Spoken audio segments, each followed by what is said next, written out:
Video ఫోటోలు ఉండొస్తాయి.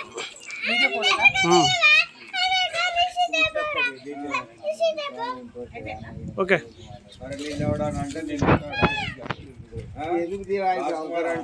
గుర్తుంచుకో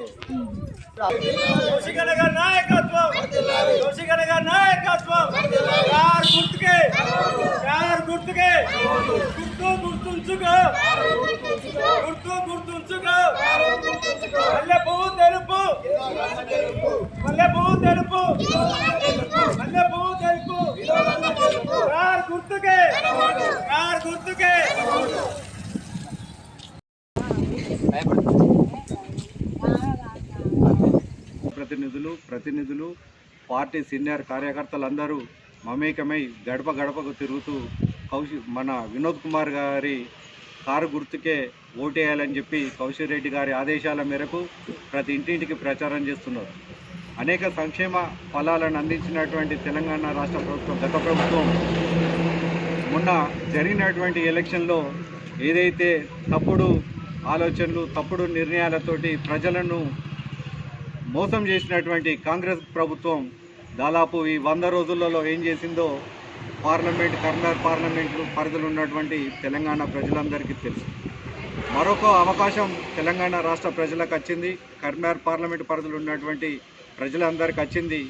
ఎందుకంటే గతంలో బండి సంజయ్ని ఎంపీగా గెలిపించిన తర్వాత ఈ హుజురాబాద్ నియోజకవర్గ పరిధిలో కనీసం ఒక తట్టెడు మట్టి కూడా పోయలేదు, ఒక రోడ్డు కూడా వేయలేదు.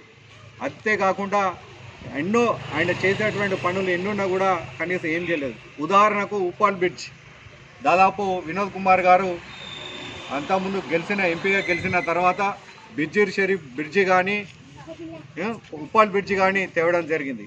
తెచ్చిన తర్వాత బ్రిడ్జి అయిపోయింది. తెలంగాణ రాష్ట్ర ప్రభుత్వంలో ఉన్నటువంటి ఉప్పాల్ బ్రిడ్జి మాత్రం మన పరిధిలో ఉన్నటువంటి అయిపోయింది. ఏదైతే కేంద్రంలో ఉన్నటువంటి బండి సంజయ్ గారు ఏదో రైల్వే ట్రాక్ మీద చిన్న బ్రిడ్జి దాన్ని గత 5 సంవత్సరాలుగా ఆయన పూర్తి చేయలేకపోయాడు. అదే నిదర్శనం. కాబట్టి ప్రజలారా ఆలోచించి మేధావైనటువంటి వినోద్ కుమార్ గారి కారు గుర్తు కోటేయాలని చెప్పి తెలియజేస్తున్నాం. మొన్నటి వరకు అనేక విషయాలు చెప్పిండ్రు మన దగ్గర ఉన్నటువంటి లీడర్లంతా. మళ్ళీ ఎటు వేయండు ఏం చేసిండు అనేది మీకు తెలుసు. ఏదైతే ప్రజలు అనుకునే విధంగా మంచి మెజార్టీ ఇచ్చి వినోద్ కుమార్ని గెలిపించాలి. ఎందుకంటే మొన్న జరిగినటువంటి అనేక కార్యక్రమాలు కానీ అనేక కథలు కానీ మీరు అందరు చూసిండ్రు. ఇప్పుడు అన్న చెప్పినట్టు అనేక సంక్షేమ ఫలాలు కేసీఆర్ గారి నాయకత్వంలో ప్రజలకు అందరికీ అందినాయి. ఇప్పుడు కాంగ్రెస్ గవర్నమెంట్ అధికారం వచ్చిన తర్వాత ఏం అందుతానే ఏం పోతానే మీ అందరికీ తెలుసు, మేము చెప్పాల్సిన అవసరం లేదు మళ్ళీ. కాబట్టి జమ్మికుంట ఉన్నటువంటి పట్టణ పరిధిలో ఉన్నటువంటి 30 వార్డులలో కారు గుర్తు కోటేసి వినోద్ కుమార్ గారిని బ్రహ్మాండ మేయర్ తోటి గెలిపించాలని చెప్పి కోరుచున్నాం.